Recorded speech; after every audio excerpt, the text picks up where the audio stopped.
हाँ जी दोस्तों, consolidation of financial statement हम आईसीआई मॉड्यूल डिस्कस कर रहे थे। बेसिकली आईसीआई मॉड्यूल बैच है हमारा और वहाँ पे इलस्ट्रेशन नंबर 5 पे पहुँच चुके हैं। बाकी के सारे इलस्ट्रेशन आपको प्रोवाइड कर चुके हैं। आपके पास में प्लेलिस्ट की लिंक डिस्क्रिप्शन में होगी, वहाँ पे जाके आप देख सकते हैं क्लियरली। ठीक है, तो इलस्ट्रेशन नंबर 5 पे आ जाइए। डिस्कशन जल्दी से आगे बढ़ाते हैं। आपके पास में कहता है कि सर एच लिमिटेड है और उसकी सब्सिडरी है आपके पास में एच लिमिटेड। तो क्लियरली सबसे पहले ही बता दिया कि सर सब्सिडरी और होल्डिंग कंपनी का रिलेशनशिप है। एच लिमिटेड होल्डिंग है और एच लिमिटेड क्या है सर, सब्सिडरी है। ठीक है, कोई दिक्कत नहीं है। इनकी इन्फॉर्मेशन कुछ देता है, 31 मार्च 2003 की इन्फॉर्मेशन है, मतलब कि ईयर एंडेड की इन्फॉर्मेशन है। और कहता है सेल एंड अदर इनकम आपको दे रखी है, इंक्रीज इन इन्वेंट्री आपके पास में दे रखी है। तो बहुत बढ़िया, यहाँ पे चीज़ें ज़बरदस्त तरीके से दे रखी है। Raw material consume, wages and salary, production expense, administration expense वगैरह चीज़ें गिवन है, डेप्रिसिएशन वगैरह है। अदर इन्फॉर्मेशन में क्या चीज़ कहता है, कहते हैं अदर इन्फॉर्मेशन में आपको कहा गया कि एच लिमिटेड ने सेल करे हैं। ठीक है, एच लिमिटेड सोल्ड करता है गुड्स को एस लिमिटेड को। ठीक है सर, कहता है 120 लाख रुपीज़ है एट कॉस्ट प्लस, आपके पास में कॉस्ट प्लस है 20%। ठीक है सर, और कहता है इन्वेंट्री ऑफ एस लिमिटेड जो है वो इंक्लूड करता है गुड वैल्यू 24 लाख रुपीज़। ठीक है सर, ये चीज़ आपके पास में इतना सा कहा है, इंपॉर्टेंट पॉइंट है आपके पास में। ठीक है, कि एच लिमिटेड में मतलब कि होल्डिंग ने सब्सिडरी को गुड्स बेचे हैं और कहते हैं कि 120 लाख रुपीज़ के बेचे हैं, जो कि 20% कॉस्ट प्लस पे बेचे थे। ठीक है सर, और कहता है कि अभी भी इन्वेंट्री जो है एस लिमिटेड की, उसमें 24 लाख रुपीज़ के इसी के गुड्स यहाँ पे दिख रहे हैं। तो सही करना पड़ेगा वैल्यू। ठीक है, और उसकी ट्रीटमेंट ऑलरेडी मैं यहाँ पे आपके पास में लास्ट इलस्ट्रेशन, जो इलस्ट्रेशन नंबर कौन सा था 14 में बता चुका हूँ यहाँ पे। ठीक है, तो वही आपके पास में है ट्रीटमेंट, ये चीज़ याद रखनी है। तो यहीं पे कॉपी पेस्ट वापस से कर लेता हूँ। ठीक है, जो चीज़ें ऑलरेडी हर बार रिपीट हो चुकी है किसी एक क्वेश्चन में, तो यहाँ पे दूसरी बार रिपीट नहीं करी जाएगी। ठीक है, ये रेगुलर बैच नहीं है बेसिकली आपके पास में, तो ये चीज़ थोड़ी सी ध्यान रखिएगा।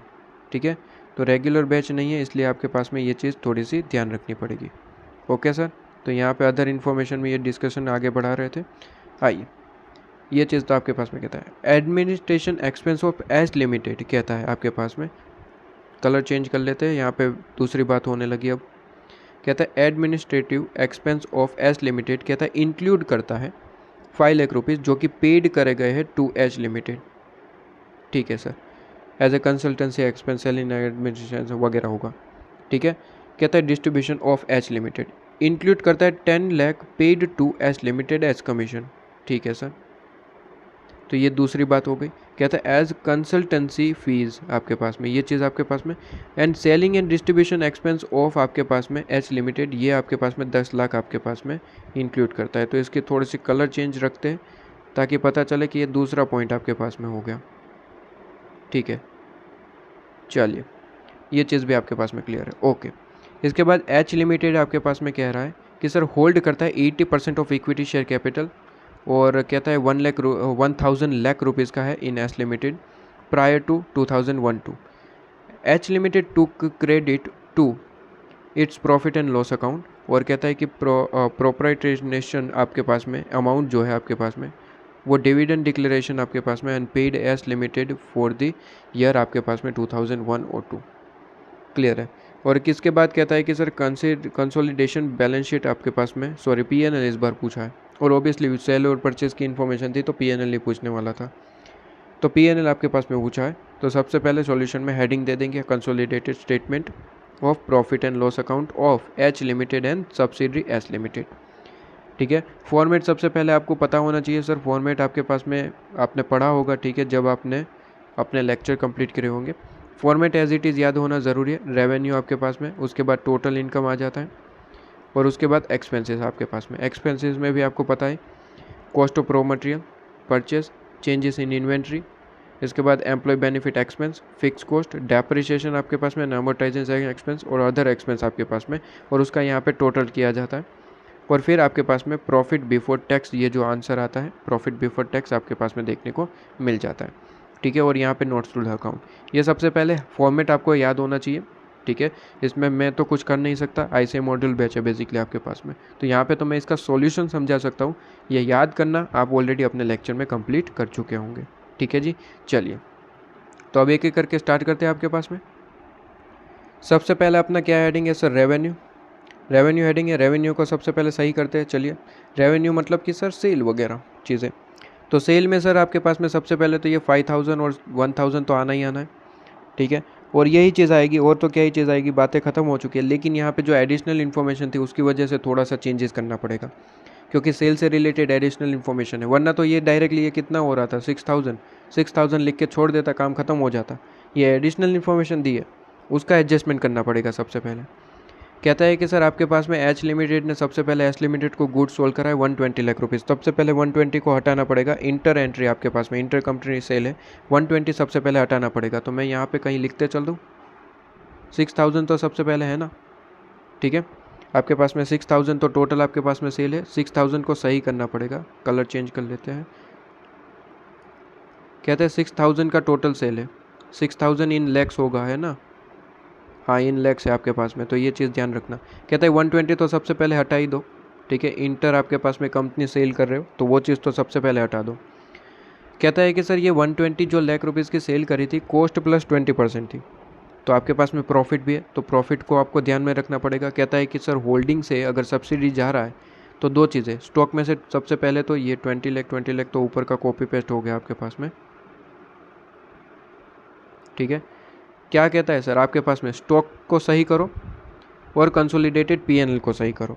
कंसोलिडेटेड पीएनएल में आपको सही से ट्रीटमेंट करनी पड़ेगी, ठीक है। ये चीज़ आपके पास में क्लियर है। अच्छा, स्टॉक को तो सही करेंगे, अब जब आएगा स्टॉक आपके पास में कोई दिक्कत नहीं है। सबसे पहले ये चीज़ सही कर लेते हैं। कहते हैं कि सर 120 लाख रुपीज़ का कॉस्ट प्लस 20%, ये चीज़ आपको निकालनी पड़ेगी कि बेसिकली कितना प्रॉफिट छिपा हुआ है इन्वेंट्री के अंदर, क्योंकि इन्वेंट्री को भी सही करना है। देखिए दो चीज़ है, एक स्टॉक और कंसोलिडेटेड पीएनएल। कंसोलिडेटेड पीएनएल में तो ज़्यादा कुछ है ही नहीं। कंसोलिडेटेड पीएनएल में क्या है सर, सेल वगैरह किया है उसे सही कर दीजिए, ठीक है। आपके पास में सेल वगैरह किया है उसे सही कर दीजिए, और अगर कोई अदर एक्सपेंस जो इंटर है आपके पास में उसे सही कर दीजिए, ठीक है, तो काम खत्म हो जाता है। स्टॉक में सही एंट्री आपको करनी पड़ेगी, स्टॉक में रियल कैलकुलेशन करनी पड़ेगी। यहाँ पे तो कुछ है नहीं आपके पास में, ये जो 120 है उसे सही कर दिया। उसके बाद कहता था एडमिनिस्ट्रेशन एक्सपेंस है आपके पास में 5 लाख रुपए का, तो उसे सही कर देंगे सर। 5 लाख रुपए का आपके पास में एडमिनिस्ट्रेशन एक्सपेंस है। किसने दिया था सर, कहता है एच लिमिटेड का था, जो कि इंक्लूड करता है, जो कि पेड किया था सर एच लिमिटेड को, तो वो चीज़ आपके पास में वो दिखा देते, वो ख़त्म कर दो, ठीक है। और आपके पास में 10 लाख जो एच से एच था, ठीक है, जो भी है आपके पास में वो चीज़ हटा दो, ठीक है। बेसिकली इंटर हमें कोई यहाँ पे चीज़ें नहीं चाहिए आपके पास में। क्या ये चीज़ क्लियर है आपके पास में, ठीक है। तो ये चीज़ आपके पास में क्लियर है। तो सबसे पहले ये आपके पास में इंटर कंपनी सेल जो होती है वो आपके पास में हटा दी जाती है, ठीक है। तो ये चीज़ आपके पास में क्लियर है, सेल से रिलेटेड आपके पास में क्लियर है। तो ये 6000, ठीक है, -120 -5 -10, तो रियल आपके पास में रेवेन्यू कितना आ गया सर, 5865, ठीक है। अब इसकी रियल एंट्रीज की बात करते हैं, कहाँ कहाँ ये एंट्री जाएगी। सबसे पहले देखिए, सेल परचेज की ओर से देखना पड़ेगा। अगर एच लिमिटेड जो है वो सेल कर रहा है एस लिमिटेड को, तो एस लिमिटेड के लिए परचेज है और एच लिमिटेड के लिए सेल है, दोनों में आपको एंट्री करनी पड़ती है। सेल से तो मैंने हटा दिया, परचेज से भी हटाना पड़ेगा। परचेज मतलब कि आपके पास में कॉस्ट ऑफ मटेरियल जो आप हेडिंग देते हैं, ठीक है, कॉस्ट ऑफ मटेरियल एक्सपेंस के अंदर बेसिकली यहाँ पे दिखाऊँ तो ये कॉस्ट ऑफ मटेरियल, ये बेसिकली क्या है सर, परचेज है, तो वहाँ से भी 120 माइनस करना पड़ेगा, ठीक है। तो ये चीज़ आपको ध्यान में रखनी है, वहाँ से भी 120 माइनस करना पड़ेगा। एक के लिए सेल है, एक के लिए परचेज है। इंटर सेल है, मतलब कि इंटर आपके पास में इंट्रा एंट्रीज है आपके पास में, तो दोनों तरफ से हटाना पड़ता है। एक भी इसको मैंने सेल से हटा दिया, ये सेल का है, तो परचेज से भी हटाना है, ठीक है, क्योंकि इंटर आपके पास में आपस में जो ट्रांजेक्शन होता है उसे हटा दो, बेसिकली ये कहना चाहते हैं, ज़्यादा कुछ नहीं। आपस में एंट्री हो रही है उसे हटा दो। तो सेल से मैंने हटाया, परचेज से भी हटाना है 120, उसके बाद 5 को भी और 10 को भी उसकी रिस्पेक्टिव एंट्री से हटाना पड़ेगा, ठीक है। तो ये चीज़ आपके पास में, तो सबसे पहले सेल मैंने लिख दिया, सेल की कैलकुलेशन हो चुकी है। जैसे जैसे परचेज़ की भी आऊँगा तो वहाँ पे भी एंट्री कर दूँगा। आपके पास में सेल हो गया 5865, 5865 कंप्लीट, ठीक है। अच्छा, इसके बाद आपके पास में क्या है सर, इसके बाद नेक्स्ट आपके पास में क्या होता है, नेक्स्ट आपके पास में अब टोटल इनकम आपके पास में वही है, आपके पास में अदर कोई इनकम है नहीं, तो सीधी सी बात है वही टोटल इनकम है। अब कॉस्ट ऑफ मटेरियल परचेज, ठीक है, तो परचेज़ की बात हो रही है। बताइए सर, परचेज़ सबसे पहले क्या है, यहाँ पे चीज़ें गिवन है वो देखते हैं। रॉ मटेरियल कंज्यूम ये रहा, कहता है 800 है और 200 है, तो टोटल हो गया 1000। ठीक है, तो 1000 आपके पास में हो गया, उससे रिलेटेड एंट्री करनी पड़ेगी सर। परचेज से रिलेटेड यहाँ पे लिख देते हैं। कहते हैं सर 1000 टोटल परचेज है, यही डायरेक्ट चला जाता है सर पीएनएल में, लेकिन इससे रिलेटेड कुछ चीज़ें हो गई। कहता है कि सर एच लिमिटेड ने एस लिमिटेड को सेल करा, तो एच लिमिटेड के लिए सेल था, ऊपर से कंपनी की आपस में ट्रांजेक्शन थी, तो एच लिमिटेड का हटा दिया मैंने। ठीक है, और यहाँ पे अगर देखें उल्टा, तो एस लिमिटेड ने परचेज़ किया, तो उसके लिए भी आपके पास में इंटर परचेज है, तो उसको भी हटाना पड़ेगा, 120 हटा दिया आपके पास में। क्लियर है सर, एकदम से क्लियर है। ठीक है, और कोई परचेज से रिलेटेड नहीं थी। ठीक है, ये तो एक्सपेंस है, तो वो एक्सपेंस के रिस्पेक्टिवली चला जाएगा। तो अच्छा, यहाँ पे कोई चीज़ है नहीं, तो ये माइनस करके अमाउंट निकाल दीजिए। तो 1000 माइनस आपके पास में 120, तो 880 आपके पास में, 880 आपके पास में क्या आ गया sir, purchase raw material consume का बेसिकली। ठीक है, तो 880 आ गया आपके पास में। और कोई चीज़ आपके पास में, ये चीज़ आपके वेजेस एंड सैलरी आपको गिवन है। ठीक है, आपके पास में वेजेस एंड सैलरी के लिए तो आपके पास में सेपरेट है हेडिंग, प्रोडक्शन एक्सपेंस है, एडमिनिस्ट्रेशन है, सेलिंग है, इंटरेस्ट है और डेप्रिसिएशन आपके पास में। ओके ओके ओके, ये प्रोडक्शन एक्सपेंस तो आपके पास में है ना परचेज से रिलेटेड, तो प्रोडक्शन एक्सपेंस भी कहाँ जाता है sir, purchase raw material consume में बेसिकली। ठीक है, परचेज में नहीं, रॉ मटेरियल कंज्यूम आप कहेंगे, तो रॉ मटेरियल कंज्यूम में ही जाएगा, cost of material consume purchase यहाँ पे आप कहते हैं। ठीक है, प्रोडक्शन से रिलेटेड, प्रोडक्शन यहाँ पे इंपॉर्टेंट पॉइंट ये था, प्रोडक्शन आपके पास में, तो वो भी वहाँ पे चला जाएगा, तो 300 वो ऐड हो जाएगा, तो प्लस आपके पास में 300 वो आ जाएगा, तो टोटल आपके पास में कितना बन जाएगा सर, 880 प्लस 300 आपके पास में 1180, 1180 आपके पास में आंसर बन जाएगा। क्लियर है आपके पास में, तो 1180 आपके पास में कॉस्ट ऑफ मटेरियल कंज्यूम में दिखा देंगे। क्लियर है, ओके सर। इसके बाद कौन सा हेडिंग आता है, इसके बाद आपके पास में चेंजेस इन इन्वेंट्री। इन्वेंट्री ये इंपॉर्टेंट पॉइंट है, चेंजेस इन इन्वेंट्री, क्योंकि इन्वेंट्री में कोई दिक्कत नहीं है। चलिए इन्वेंट्री आपके पास में लिख दिया, कोई दिक्कत नहीं है, आपके पास में जो चेंजेस है ठीक है, डायरेक्टली एंट्री कर देते, कोई दिक्कत नहीं है। ये आपके पास में चेंजेस इन इन्वेंट्री कितना है सर, कहता है कि होल्डिंग और सब्सिडिंग का मिला के टोटल आपके पास में कितना है सर, 1000 और 200 मतलब कि 1200, तो काम खत्म हो जाता। 1200 की डायरेक्ट यहाँ पे एंट्री कर देता सर, यहाँ पे 1200 लिख देता, लेकिन ऐसा नहीं हो पाएगा। क्यों, कहाँ पे जगह है सर, यहाँ पे लिख देता है सर, यहाँ पे लिख देते हैं इन्वेंट्री, यहाँ पे चेंजेस इन इन्वेंट्री की कैलकुलेशन यहाँ पे करते हैं। कहते हैं कि सर 1200 आप लिख देते, काम ख़त्म हो जाता, लेकिन दिक्कत वाली बात यह है कि सर ये सेल परचेस करते रहते हैं ना, ये जो सेल परचेस करते रहते हैं ना, इसमें दिक्कत आ जाती है सर, इसमें दिक्कत आ जाती है। कहता है कि सर यहाँ पे एक सेल करी गई है जो हमें दिक्कत दे रही है, इसका प्रॉफिट जो है ना वो हटाना पड़ता है, क्योंकि इसने क्लियरली कहा है, देखिए स्टॉक में से हटाना पड़ेगा। स्टॉक मतलब कि इन्वेंट्री और कॉस्टिंग पीएनएल आपके पास में। कॉस्टिंग पीएनएल में तो चलो एंट्री कर चुके हैं आपके पास में, परचेज सेल वहाँ पे हर तरीके से कर दिया, तो वहाँ पे कोई दिक्कत नहीं है। स्टॉक में से प्रॉफिट हटाना पड़ता है बेसिकली, तो वहाँ पे थोड़ी सी दिक्कत आ जाती है। तो कहता है स्टॉक कितना है, 120 का इन्वेंट्री था, 20% प्रॉफिट है, तो ये 20% प्रॉफिट अपने को ही था, आपको चाहिए आपके पास में। ठीक है, तो 120 का सेल किया और 20% प्रॉफिट है। कहते हैं कि सर चलो यहाँ पे आपके पास में प्रॉफिट अगर पूरे का पूरा बिक जाता, एस लिमिटेड उसे बेच देता, तब कोई दिक्कत नहीं थी। ये at the end of the year जो बैलेंस शीट में दिखता है ना, वो आपके पास में दिक्कत देता है। जो at the end of the year अगर ये सारा का सारा 120 का बेच दिया होता तो कोई दिक्कत ही नहीं थी, इसकी कोई एंट्री नहीं बनती, आपके पास में डायरेक्ट हो जाता काम। लेकिन ये जो आपके पास में कहता है 120 में से 24 बच गया सर, इसकी एंट्री करनी पड़ती है, इसकी एंट्री करनी पड़ती है। ये 120 का कोई दिक्कत नहीं है आपके पास में, जो at the end of the year financial statement में दिख रहा है उसकी एंट्री करनी पड़ती है, क्योंकि उसको रिवर्स करना पड़ता है, क्योंकि है वो अभी भी बैलेंस शीट में आपके पास में दिख रहा है, पीएनएल में दिख रहा है, तो वहाँ पे दिक्कत देता है सर, तो उसकी रिवर्स एंट्री करनी है। ठीक है, 120 की नहीं करनी है, 24 की करनी है आपके पास में। ओके सर, कहता है 24 लाख रुपीज़ के आपके पास में है इन्वेंट्री, जिसको आपको सही करना है। बताइए सर, आपको पता है सर आपके पास में चीज़ें क्या होती है, फॉर्मूला होता है कि जिस भी अमाउंट का आपको जो है यहाँ पे प्रॉफिट निकालना है, वो अमाउंट लिखिए ₹24 लाख, इसमें कितना प्रॉफिट छुपा हुआ है वो निकालना है। ठीक है, इससे मल्टीप्लाई करना है सर। आपके पास में रेट देखना होता है किस पे है सर, सेल पे है या फिर कॉस्ट पे है। सर ये कॉस्ट पे है। तो कहता है कि सर यहाँ पे मैंने तो याद रखने के लिए कुछ ऐसा रखा है कि कॉस्ट का जो परसेंटेज है वो लिखो, कॉस्ट परसेंटेज। और कहता है कि सर यहाँ पे लिखते हैं हम कुछ इस तरीके से 100 प्लस कॉस्ट परसेंटेज। ऐसा मैंने याद रखा है कि जब कॉस्ट परसेंटेज होता है तो आप बिल्कुल इसी तरीके से करिए कि आपके पास में कॉस्ट परसेंटेज तो 20% यहाँ पे लिखिए और divide by 100 plus cost percent मतलब कि 120%। ठीक है, कॉस्ट में ये सेम आपके पास में तरीका रहेगा ऑलवेज आपके पास में। ठीक है, तो ऐसा मैंने याद रखा है, बेसिकली आप भी रख सकते हैं। आपने कोई अलग तरीके से पढ़ा है तो कोई दिक्कत नहीं है। ठीक है, ये तो बेसिकली ICA मॉड्यूल बैच है, तो यहाँ पे तो मैं शॉर्ट में कुछ चीज़ें आपके पास में बता देता हूँ। तो कितना प्रॉफिट छुपा हुआ है बता दीजिए। 24 × 20 डिवाइड बाई 120, तो आपके पास में आ जाएगा 4 लाख का प्रॉफिट। तो 4 लाख का प्रॉफिट बेसिकली हटाना पड़ेगा, बस ये हटा दो, काम ख़त्म हो गया। और तो कोई सेल परचेज़ है नहीं, सिर्फ एक ही सेल थी आपके पास में, वो चीज़ हो जाती है। तो 1200 माइनस 4 तो 1196। ठीक है, तो ये चीज़ आपके पास में आ जाती है 1196 आपके पास में ये रही, लीजिए। क्लियर है?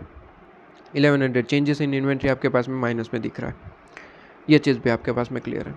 ओके सर, इसके बाद ये फाइनेंशियल स्टेटमेंट में ये चीज़ तो पढ़े होंगे ना सर, ये फॉर्मेट वगैरह और ये चीज़ माइनस वगैरह। ठीक है, तो मैं मान के चलता हूँ सर फाइनेंशियल स्टेटमेंट में आप ये चीज़ तो पढ़ के आ रहे हैं। यहाँ पे मेरा काम ये प्रॉपर आपके पास में फॉर्मेट पढ़ाना नहीं है, मेरा काम है सिर्फ और सिर्फ अमाउंट को समझाना आपके पास में किस तरीके से अमाउंट आ रहा है।